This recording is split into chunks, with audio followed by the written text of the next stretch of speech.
Good morning, good day, good afternoon. Welcome to Tuesdays with Peter, and I'm Peter J. Redding. Today we continue our series on how to be your positively brilliant self. And I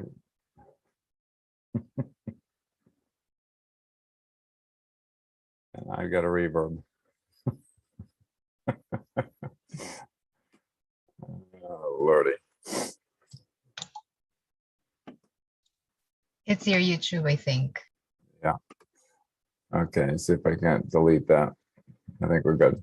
All right. So here we go again. This is all based on the book that I wrote back, 12 years ago now, and invited a number of my students and dear friends to make a contribution, a very short story contribution around that particular element, or that particular principle. And today we talk about principle number 6. And principle number 6, let me just get this up here for a second.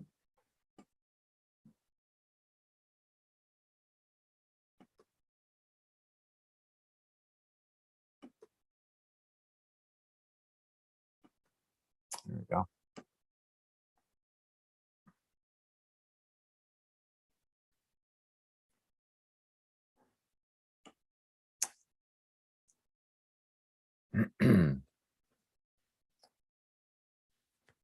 Principle number 6, a life-affirming belief. So this continues the sense of, these are the first several principles are on the beliefs and attitudes that are life-affirming, that either I can live by or not live by, as the case may be. I can choose that. I consciously choose those many, many days. Hopefully, after a long period of time, they become a default, automatic default. So this particular life-affirming belief states, you believe that when you acknowledge yourself for living your own life, you are re-energized to contribute even more of you to your world. Okay. And the story contributed to this particular chapter from Steve Dimick. I don't believe he's with us today, but is still very active in the world of supporting people to write their own books, or to have a ghostwriter write their own books to continue their branding. And we'll give you a contact information for Steve a little bit later on.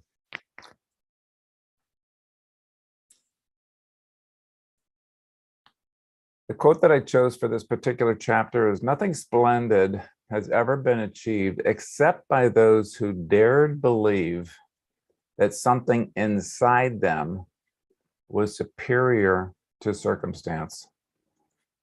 Read that again. It's quite profound, and did a little research on who Bruce Martin is. I'll tell you that in a second, but nothing splendid has ever been achieved except by those who dared believe that something inside them was superior to circumstances. Now, this is a concept that I've been advocating for the last 30 years in terms of, there is a core self. There is a core, magnificent, amazing being inside of every human being that is, I believe, from the divine source, the divine spark, the soul of the human being. And at the same time, as a human being, I have been gathering and in some cases shielding, creating a buffer between me and the outside world to protect myself. That comes from people telling me who I'm supposed to be, how I'm supposed to act, how I'm supposed to show up. So there's all that external conditioning, adaptation to survive. In some cases, literally survive. In other cases, to protect myself emotionally, which I think he's referring to, Bruce is referring to, as superior to the circumstance. So again, the external world that every human being operates in and works from. So I love this. Bruce was an interesting character. He was born in the late 1800s. He became a politician. He built one of the most successful advertising agencies in New York City. And he was a devout Christian.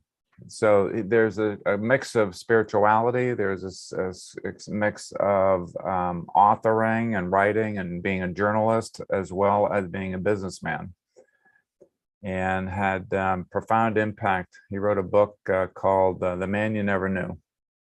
I think that's the title. And it was a bestseller for a couple of years.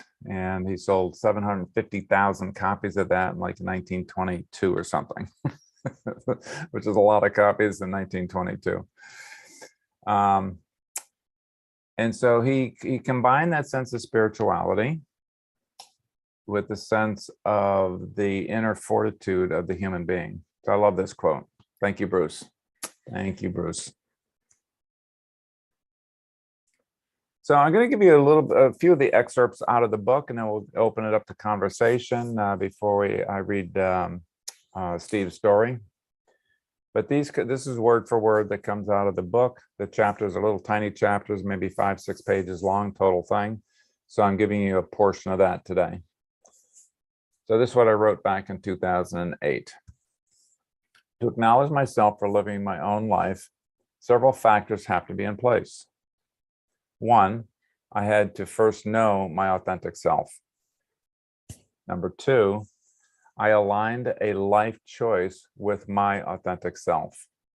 What I mean by life choice, by the way, is a decision, something that I'm planning, an action item that I'm putting into place, something that I'm moving towards, whatever life choice I am making, to have it be aligned with my authentic self, that deeper inner self. Number three, I had to be aware enough to notice that this particular life choice supported me to be living my own life, my own intended original self life. Number four, I made the connection between making this life-affirming choice and how good it felt deep down inside my being. I'm going to repeat that one because there's a couple of significant factors that are going on here. I made the connection, okay, so I was aware, between making this life-affirming choice. So I actually made this life-affirming choice and the feeling that it brought deep down inside of me. I connected all of those things and go, wow, when I'm, interesting. So when I'm living my core self, my authentic self, my positively brilliant self, it feels really good. It feels really good deep down inside of me. Number five, I took time to acknowledge myself for making this life-affirming choice. So it's like, not only did I notice, but then I acknowledge and say, yeah, I created this. I chose to be in alignment. And finally, number six, I fully opened up to receive that, my own acknowledgement, with a deep sense of gratitude. Thank you, God. Thank you, universe. Yeah.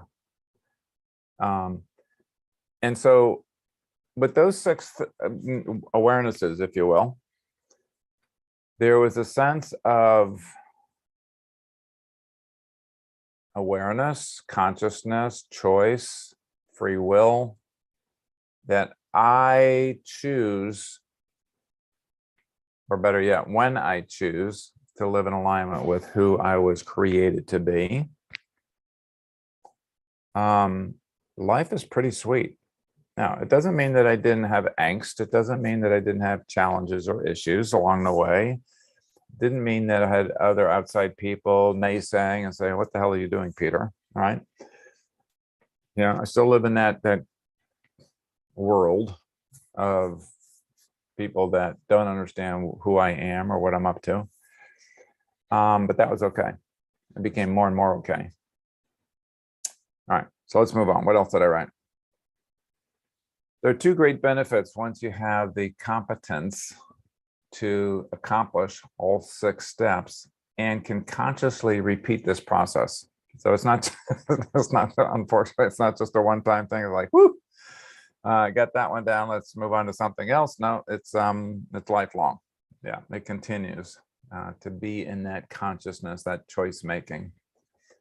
So first you reinforce how good it feels to be living your own life. Second, you generate a surge of energy and strength in being your innate values, living your innate life purpose, and using your innate gifts. Your world is desperate to have more of you, not the pre-molded by others you, but rather the positively brilliant, one and only authentic you. You're the only person who can make your unique contribution to your world. Again, I'm going to repeat that one because most people don't get this one. You are the only person who can make your unique contribution to your world. If you're not doing it, then your world is suffering from not having your authentic you showing up. And that saddens my heart. And I wish it could be different. And that's why I'm here, I guess, is to support people to be their amazing, authentic self, and to bring their unique contribution to their world, their home, their nuclear family, their business unit, their community. The only way you make your full and unique contribution to your world is when your most authentic self is living your own life, your intended life that Creator created you to be. While beliefs are formed as part of your human nature, embodying this belief allows you to experience and contribute more of your divine nature. Still rings true for me today. It just does. The more that I live congruently with my positively brilliant self, the self that my Creator created within me, endowed to me, yeah, it allows me to be more fully expressed and to contribute more of who I'm meant to contribute to my world. So here's a story by Steve Dimick, how my fallback plan sabotaged my authenticity. How my fallback plan sabotaged my authenticity.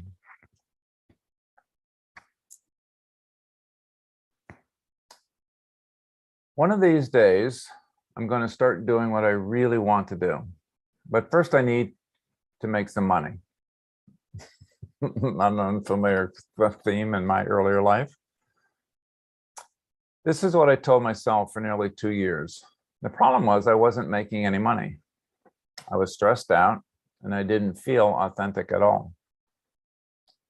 I kept trying different business ideas. I wanted to succeed at something other than what I really wanted to do.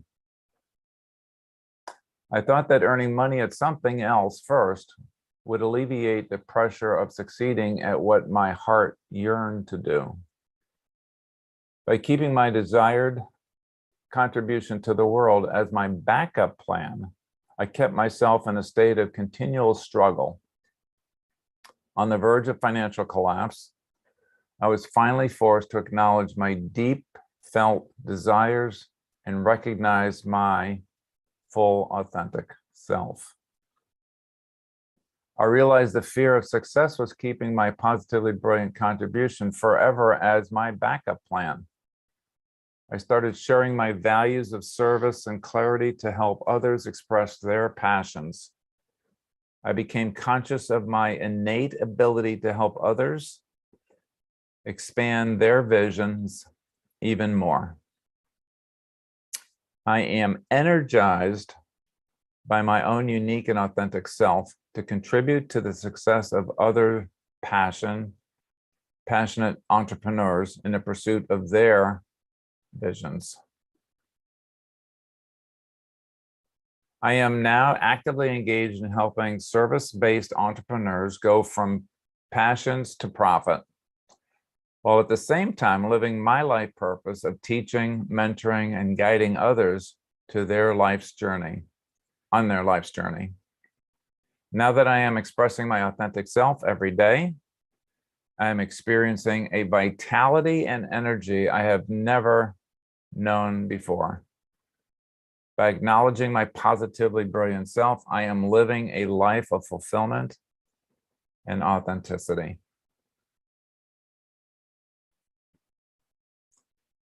That was by Steve Dimick at bookthority.com. Bookthority.com. Thank you, Steve. Yeah, this story brings up, let's get to some of the kind of questions or queries today. It brings up, how long do I live my backup plan? How long do I live what I'm supposed to do? How long do I live, kind of building up my reserves, whatever they might be, financial, emotional, physical, so that I can really get to the work I'm here to do, to get to my contribution to my surrounding world. I suspect, frankly, most people, because that's what I was trained to do from I don't know, time I was 2 years old, I guess, or conscious enough to hear her mom and dad talking about money and not having enough, and working hard to get more so that they could, feed me, probably, and take care of the household. But then that slips into the teenage years, the early career years, the mid-career years, and then finally coming to a place in mid-career of like, why am I so miserable? Why am I so unfulfilled in terms of the way I am? The words that I would have used back at the mid-career was beating my brains out. And more accurately, probably beating the soul of my being out, and having that be overshadowed by what I'm supposed to do. Whew, it's exhausting just thinking about it. So the journey back to your positively brilliant self, acknowledge every life-affirming choice you make that is congruent with your positively brilliant self. I mean, it sounds so simple and straightforward, but I forget. I still forget. But when I make life-affirming choices that are congruent or aligned with my positively brilliant self, I am re-energized, quite literally. I am re-energized. Instead of being drained, I'm filled back up. We use a concept in our coaching training. It's called a Mobius. And a Mobius, if you will, is kind of like a figure 8 or an infinity sign, but it has a twist. It's like if you cut a ribbon and then take one side and flip it over 180 degrees and then join them back up again. The inner becomes the outer becomes the inner, and so on. That's the sense that when I am living in congruency or alignment with that core self, that most authentic, positively brilliant self that I believe every human being has within them, even now, if you're not living it or experiencing it, it still resides, it still lives. There's a candle in there that is still lit, that will always be there. Can't put it out. You can diminish it, you can shield it, you can darken it, you can put the box around it, you can ignore it, and it's still there. And so that alignment piece, and a lot of people do this kind of trial and error.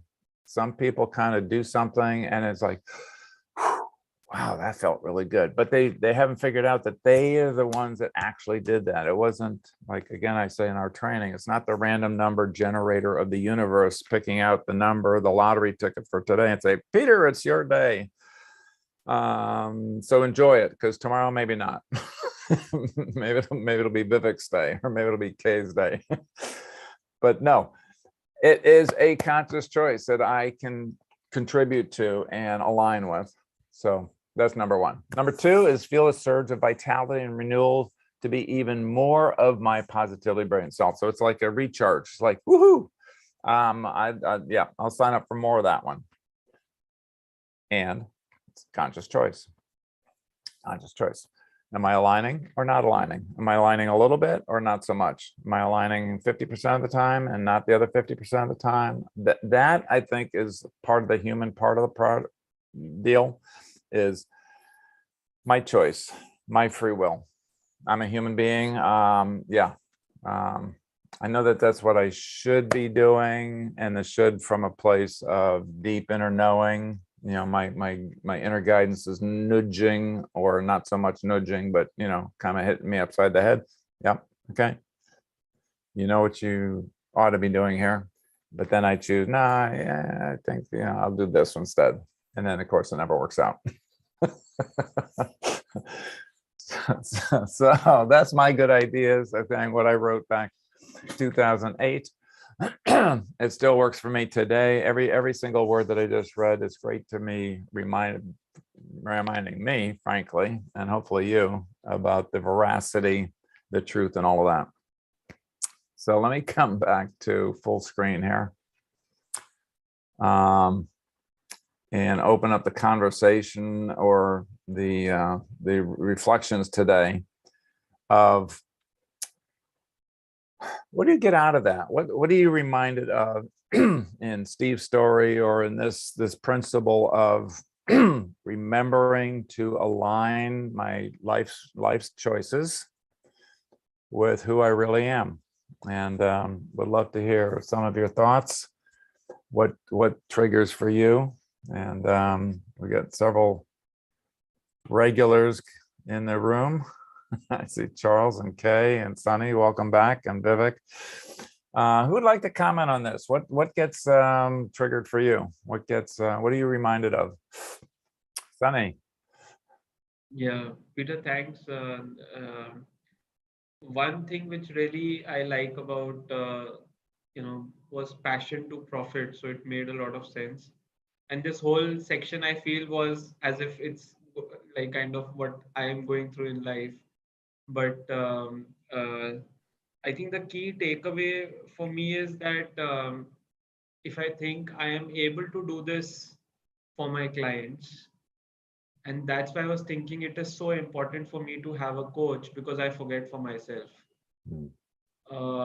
And maybe either through coaching or coming to a session like this where I'm reminded of to just move closer to the authentic self, or how I can uh, the thing which you said, that feeling, if I resonate it with other joys which I have, the feeling of being living my life purpose is really far greater. So it's like there's no opposite to it. So I think that also resonated well with me. And then yeah, I wrote this Mobius, but I just want to share my logo. It will come in the background. Oh yeah, I see it there. Yeah. So this is my business logo, and I was like, oh, I didn't realize that this could be a Mobius in a way, but it's again like that infinity in a spiral way. I love it. I love it. I love it. So tell me what you thought of when you created that logo for yourself, in terms of the Mobius, or in terms of the inner and the Yeah. outer. What? Yeah, so it was inner and the out. So again, I was walking, and that's where I get these insights for me. But I thought about, my brand name is Sunny Connect, and not because my name is Sunny, but I thought that the yellow spiral is an inner spiral that I need to get to the center, and that's what I'm doing for their client, Yeah. that they get to their authentic self, and once they have got that, then they can reach out to the world, which is the blue, and connect with the world.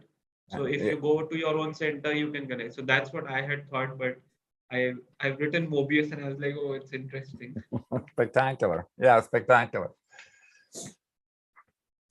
And so the first thing you said is, like, you do this when you're walking, which is really interesting, because it's not sitting down and, okay, I got to think about what I want to do here, or this. The things can come in a renewal practice. Some people pray, some people meditate, some people do yoga, some people spend time with their grandchildren or their children, or are in a place of giving modality, of a giving mindset. I love sitting under big, massive 100-year-old trees. There's just something, it's like, for me, I feel like I'm in a cathedral. It's like a cathedral of nature. But just to get out and run, to get out and walk, then there's something about that physically that frees me up to not have to worry about stuff. And then just, I get what I call incoming, right? It's just like a download from spirit, download from the universe. And I heard that. So is that a practice that you have been developing? Is that a practice you've been doing for a lot of your life? Is it daily? How do you get back to that? How do you remember to do that? Now, that is an awful example for a coach to ask 7 questions in a row. I always crack myself up when I do that. Oh, Lordy. So my question is, how do you remember to do that? So I do meditate, but I think even I mentioned last time, but I think I have not been doing this as a practice. It's mostly when I'm driving or when I'm walking, when I get these insights. And maybe now consciously, it has come in 2 sessions with you. I will kind of more deliberately remember to do these 2 activities more. Because the tendency for me is to put on music when I am driving, but it does not happen when I'm, having other activities. Hmm. And similarly in walking, not have headphones or things like that. So it's really devoid of things and just be on your own without any agenda. I think that's where it really works.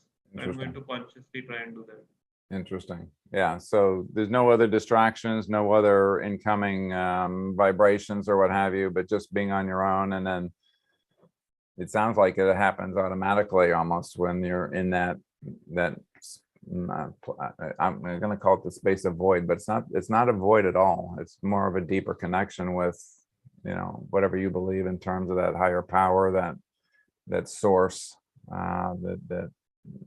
yeah. Wow. Beautiful. Beautiful. Thank you, Sunny. And I love your logo. Thank you, Peter. I have a question though, when I thought I'll ask it towards the end. Okay. But it was more, there's an acronym which we use, FOMO. Yeah. Fear of This missing fear out. of missing out. Yeah. And I was just thinking that is something also which bothers me. Sometimes I have moved away from it, but I just want to hear, specifically with this chapter, what you were saying, where you're trying to be your authentic self. What is this pull of FOMO? How do you explain that in this context? Well, I'll address it now since it's kind of on the table. Yeah, earlier life was all about FOMO. I saw my peers around me getting promoted. They were making bigger bonuses. They were, being accoladed and acknowledged for, their achievements. And, it's like, okay, so how do I keep up and how do I outpace them and how do I get to the front of the line so that I'm the one that's promoted? Blah, blah, blah, blah, blah. Fear of missing out of an opportunity, whether it was for recognition or if it was for additional learning, even opportunities or money. Now my fear of missing something is not fear of missing out on what everybody else around me is going after or scrambling for, but fear of missing out of my own life. So you can go FOMO L, fear of missing out of life, my core self life, my positively brilliant self life. And that is much more costly. That if I am ignoring that piece of what I have been endowed with by my creator, that is the true essence for me of a underutilized resource, a wasted resource.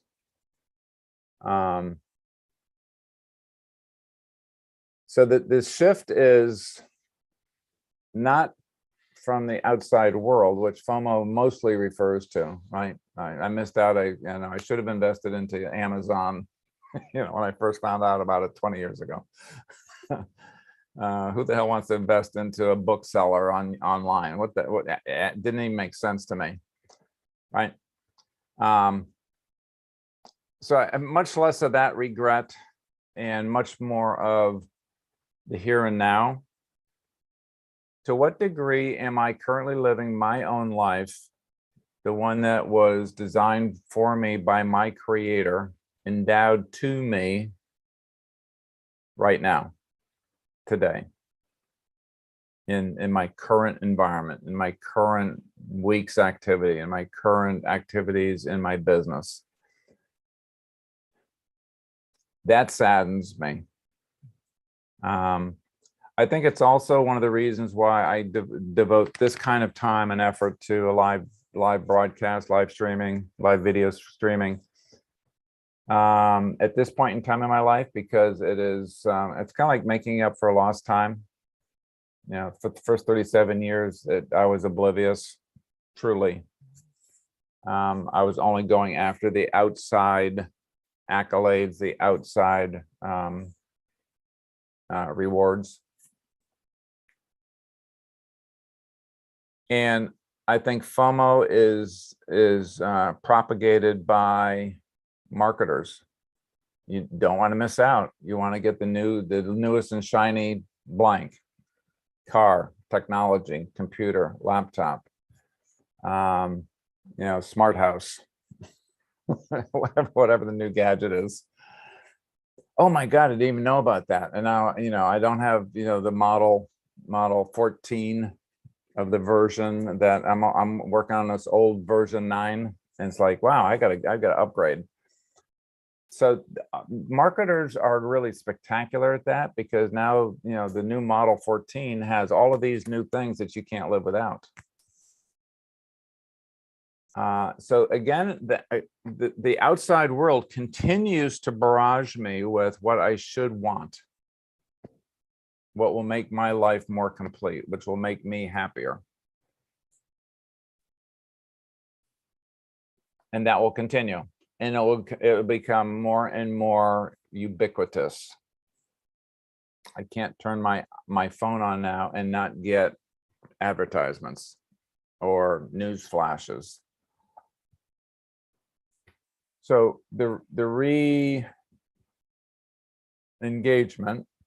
the reinforcement is, I think what you said initially in your own, I just need to get out and walk. I need to drive without music so I can just be in my solitary space, and, if you will, plug into the infinite resourcefulness out there called, again, whatever you might call that, Jesus, Buddha, Yahweh, Mother, Father, Earth, the universe, spirit.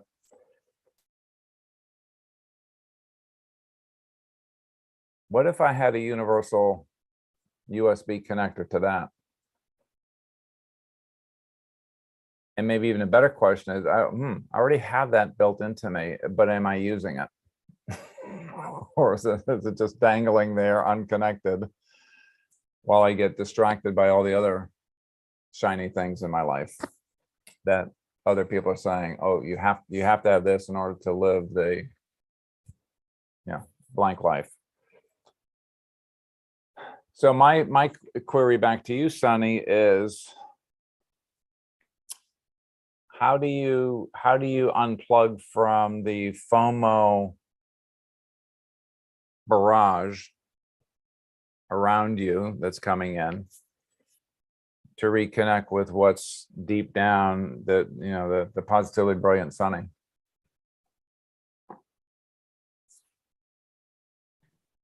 I think something what you said really resonated with that FOMO. I think that's a way, not limit yourself to FOMO, but take that core self and see whether it is associating with that. And the other thing which I have noted for myself is that FOMO is anything, at least what I was able to think right now, was for anything which is either in the past or the future. And if I add the L, it will always take me to the present. Mm. So I think that's another barometer which I'll start using to remind myself if something is moving me away from the present. It's a mirage, if you say, and a FOMO. And so, yeah. We've just created a new acronym, Sonny. So we're going from FOMO to FOMO, and Yeah. have LB a representation of who I really am, my life. Like, yes. Yeah, well done. Thank you. Thank you. Thank All right. I see Kay is just beaming up there, so I have to call Kay in to share her thoughts or what's going on for her. Thank you. This is such a rich discussion. I'm loving it, and I've been following along with my book here, Peter, that I have in front of me. Gosh, I think, yeah, I'm just, I feel the depth of these principles. Just, I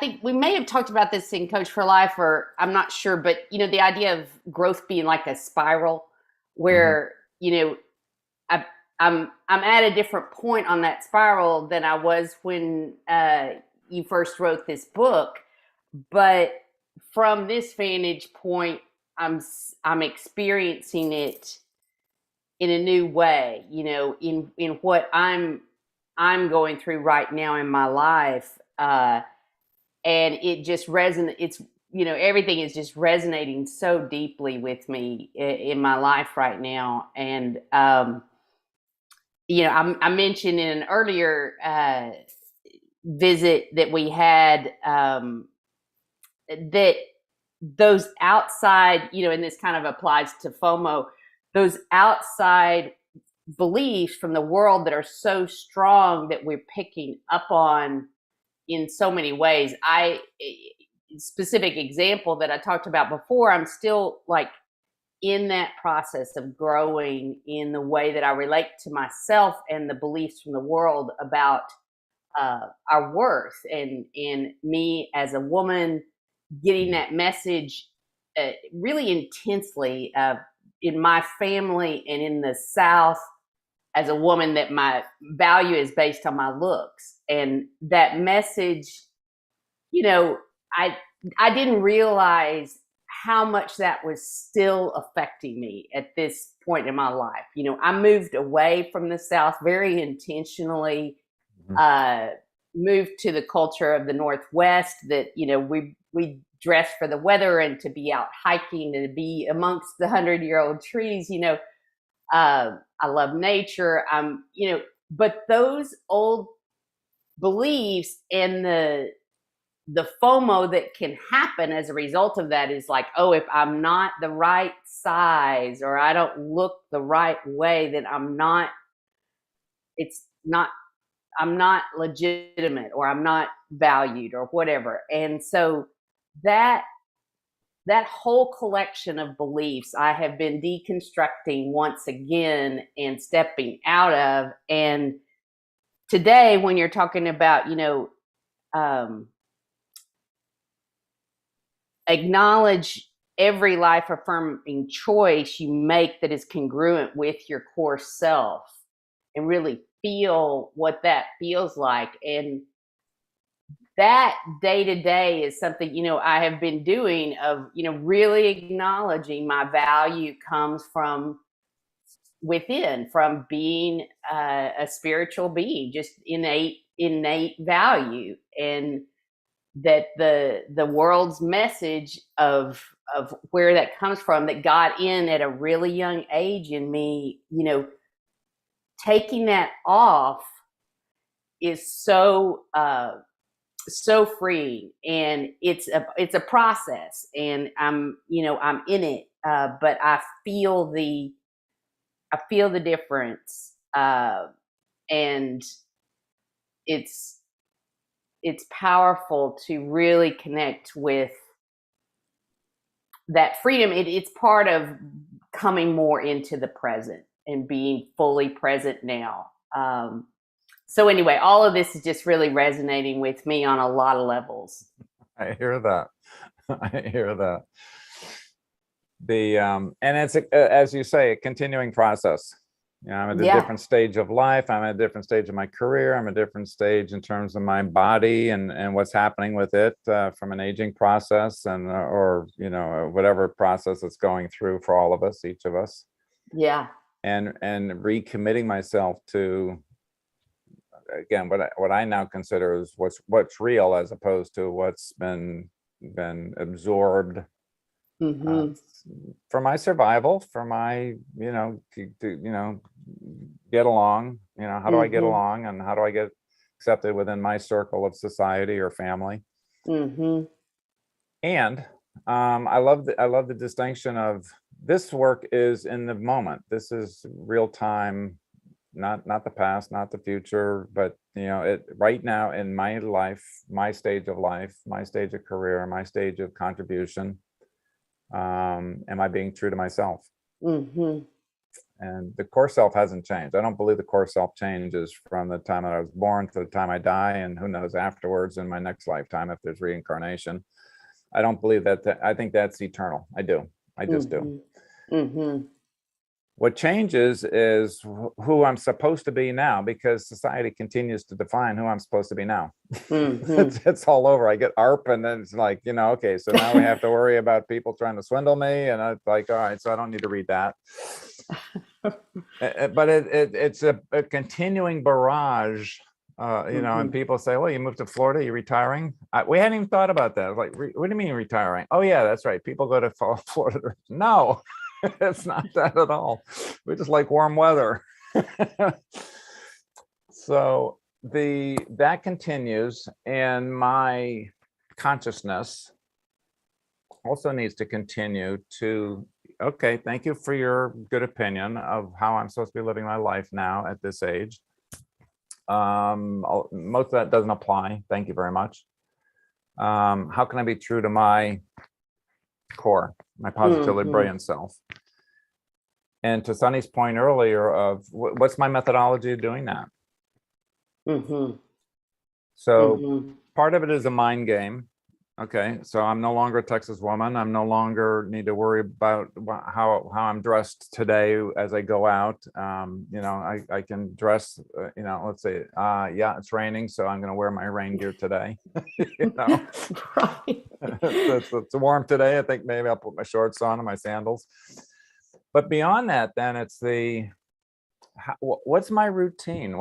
How do I come back to that sense of self, so that it's available to me 24/7, 365. It's within me 24/7, 365. I categorically believe that. But am I aware of that? Not so much. 24/7, 365. So how do I reconnect? And do I have that as a part of my routine or practice in life, that yeah, I take my morning walks, or I do my morning yoga, or I do my morning meditation, or I do my afternoon, you know, having an ice cream bar with Marcia. It's one of my routines lately, to just sit and enjoy her and life. And it's such a beautiful part of the choice making that I have been also afforded. I don't talk a lot about that being a gift from my creator, but I believe that was also a key gift, that Peter, here's who I've created you to be. And oh, by the way, I'm going to give you a sense of free will. You can choose or not choose. You can try and do trial and error. You can get away from who you are, your positively brilliant self, and be something else, like as in Steve's story, right? Well, yeah, once I have enough money, then I can afford to be myself.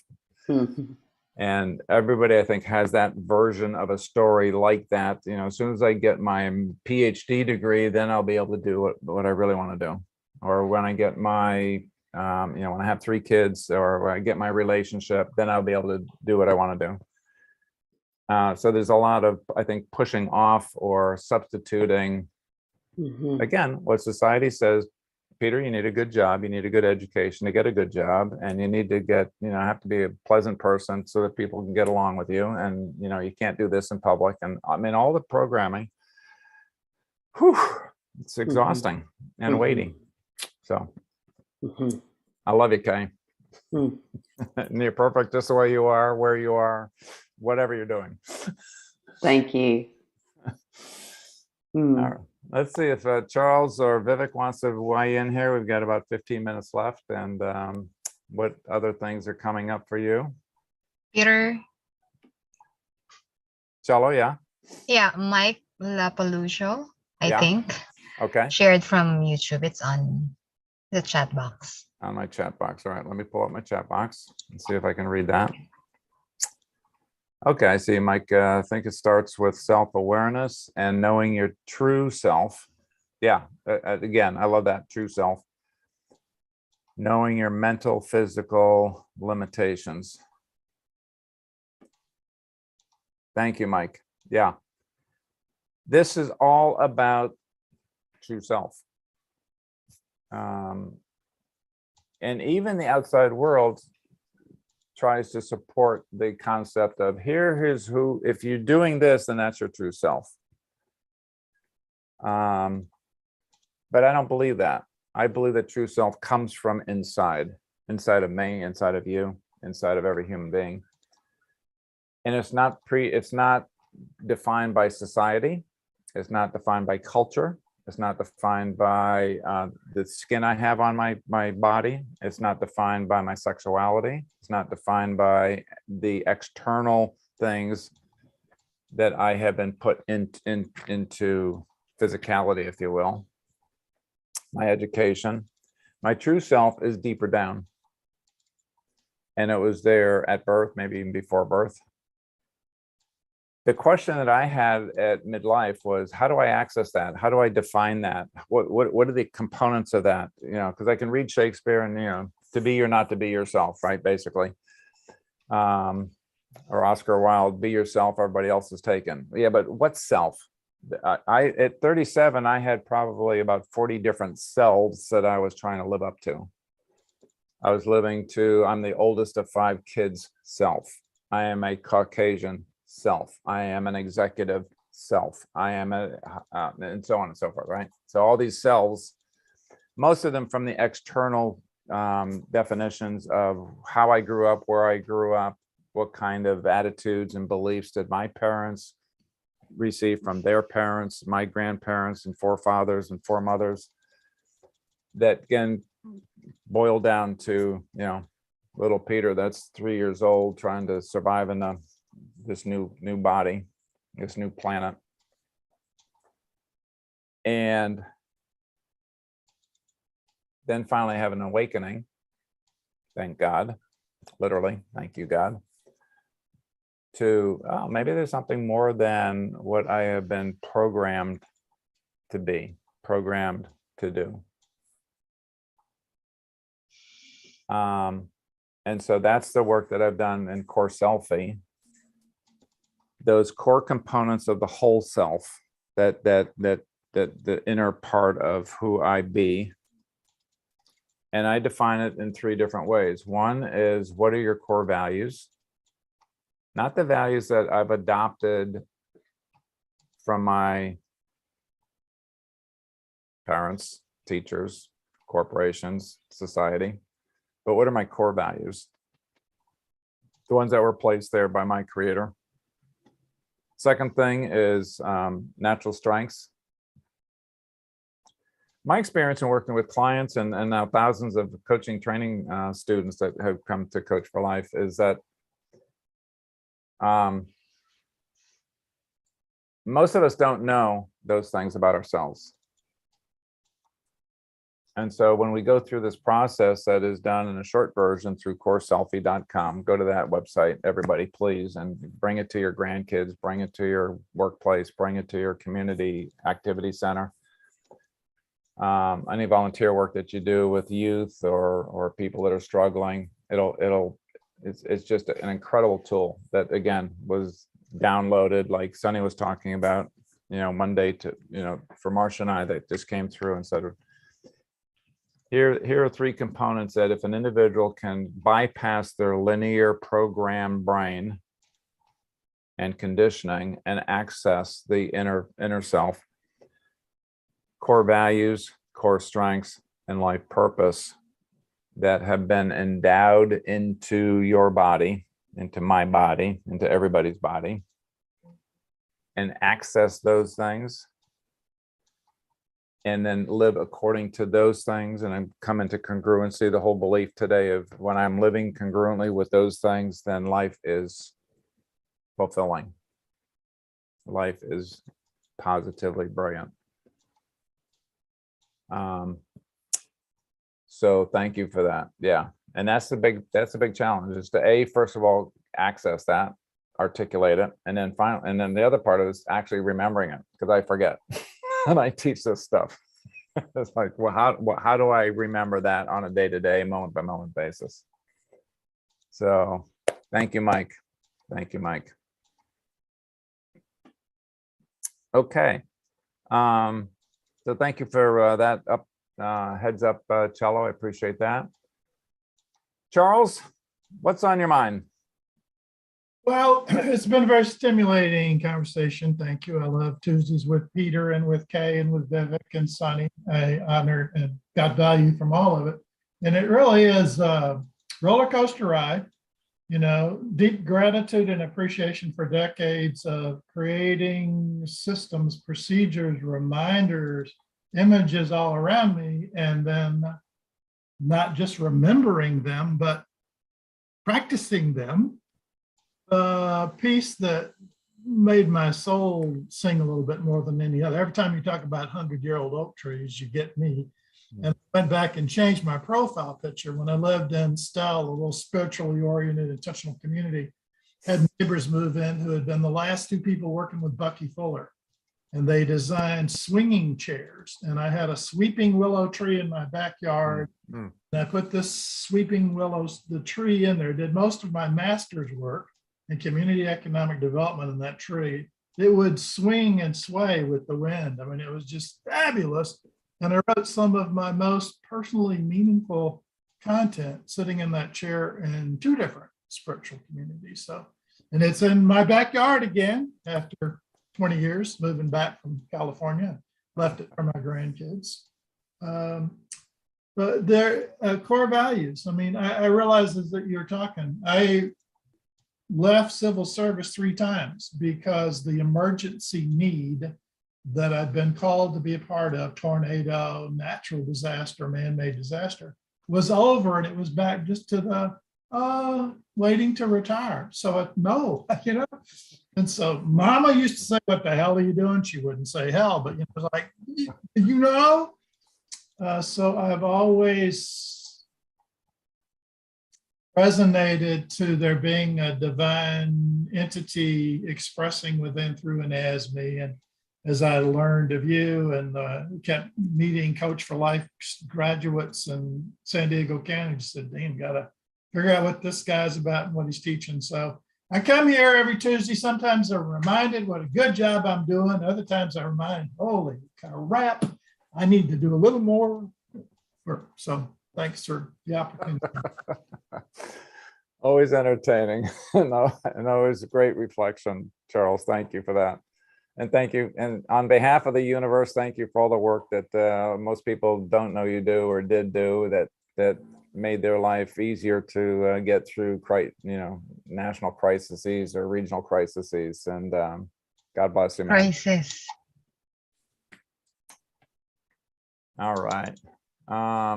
Vivek, you've been quiet today so far. Would you like to say something or not?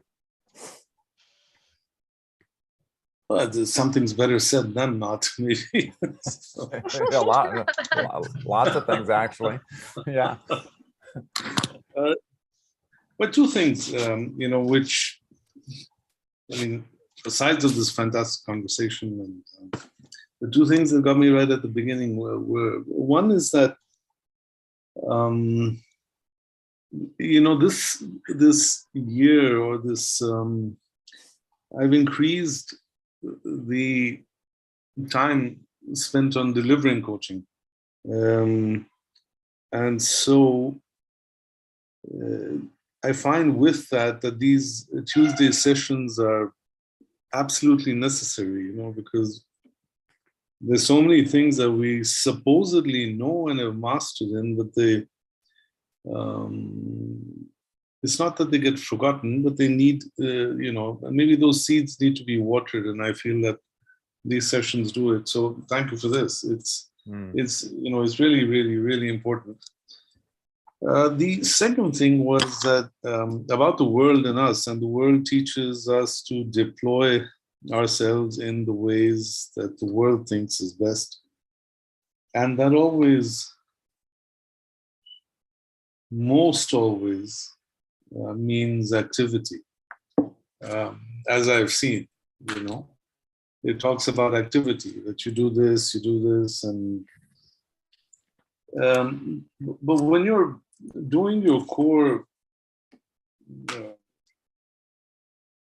when you're following your life purpose, or you're in sync with your core values and your core strength,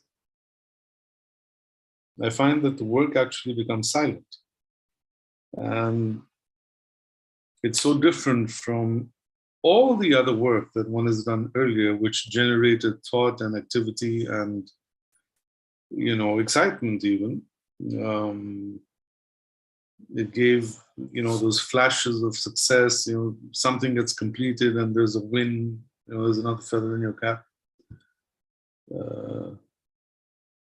But I find that delivering your core stuff, delivering my core stuff, has led to more silence. I experienced that when I increased, the coaching hours this year.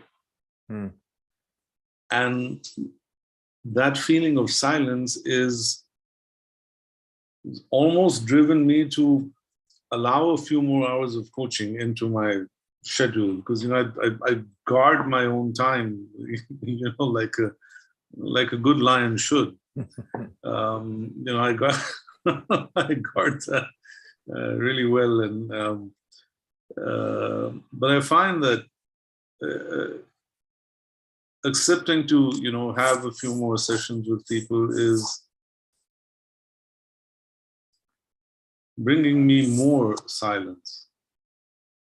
So maybe I'll do 2 more hours a week. I don't know, and then that balances it off with the writing I need to do and my own inner work, and and so to say, this outside work. But that's the largest part for me. Super. It's not that there's no excitement. It's but it isn't excitement. It's just very. It's like a full sponge. Yeah. You're not thirsty anymore for something to fill it up. I think Kay, and you were talking about those ads, and those. I think Sunny was talking about them as well. That they're always trying to get you to do something, or this is what you should want to want. And I've been in that space and sold, actually created things and made them aspirational, and then set the world after them. I'm still guilty of that crime. I mean, I'm guilty of that crime because it continues. People still go by. I shouldn't have done it. Not that I'm involved with it anymore. But this is this feeling of a full sponge or fulfillment crosses all aspects of aspiration. There's no aspiration here. It's as if it cannot be otherwise. The thing that you're bringing up for me, Vivek, which I think is really important, is that there's false or faux fulfillment, which the outside world promises. You buy my car, you're going to feel, top of the heap. if you buy this dress, if you do this kind of makeup, if you do this kind of education, if you do this, whatever, from the outside world, then you will be happy. And the reality, having lived at this stage 2 lives, you know, the first half of my life and the second half of my life so far, is that when I am true to myself, as opposed to the outside world, that brings true fulfillment. That brings true satiation of, yeah, I can go to bed and feel really, really good about myself and about what I contributed that day. So there's a sense of, you know, I can eat the candy to fill myself up, but it doesn't do that.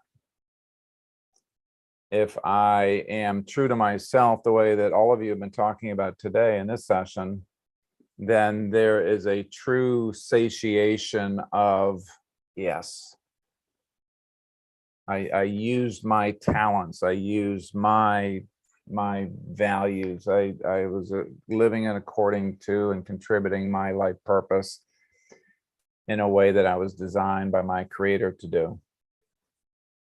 I sleep soundly. I feel good about myself, and I feel regenerated all at the same time. There's a sense of, you know, instead of the sugar high, I get a positively brilliant high, and it regenerates then who I am, what I'm about, what I'm here to do, so that I can keep doing it. I can keep being active in what I'm here to do. And I see that we're at time, so I'm going to thank everybody. Thank you, Vivek. Thank you, Sunny. Thank you, Charles, Kay. Who was it? I think it was Steve. No, Mike. Thank you, Mike. So I invite you all to come back next week, and we're going to be talking about the next principle number 7. I'll give you a little forerunning of that. It is, did I do this? Well, you love and accept who you are right now. That's what we'll be talking about next week. So with that, I'm going to wish you goodbye. Stay safe. God bless. Namaste, my friends. Namaste. Thank you, Peter. Thank And everyone. you. This is great. Thank you so much. Bye-bye, everybody. Bye-bye.